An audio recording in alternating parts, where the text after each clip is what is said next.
हई। सुनाए नैना सुनाए नैना का है कुछ बताइबा। काहे उड़ाई देले बारू नींद चैन।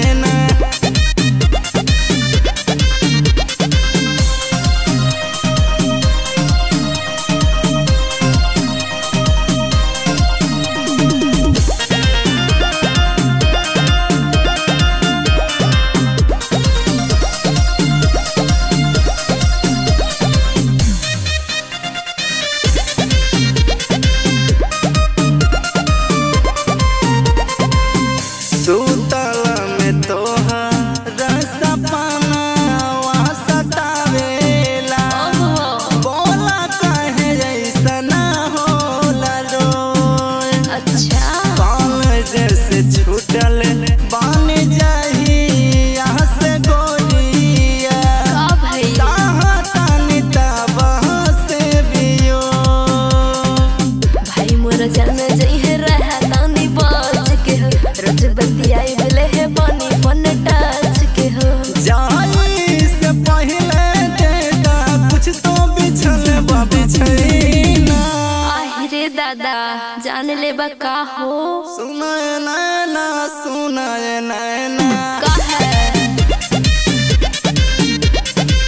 काहे उड़ाई देले बारू नींद चैन। सचो में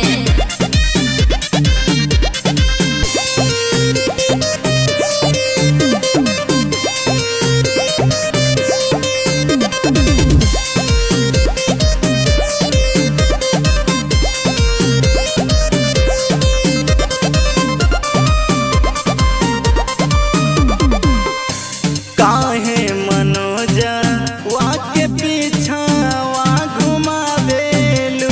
हम का कइले याद बानी। तू करता बारू प्यार। तोहरा पसंद नइखे हमारा सुरतिया। से काहे बोला तारा। एक बेरी कहिए दे तू यार। तू ही मोरा प्यार हवा तू ही मोरा जीवन हो। साचो में केहू ना बा तोहरा से नीमन हो। कृष्णा के छोड़ दिया साथवा धैले बारू जौन धैना। पगला जे भैया बाबू फेरा में रही बता। सुनाए नैना सुनाए नैना का सुनी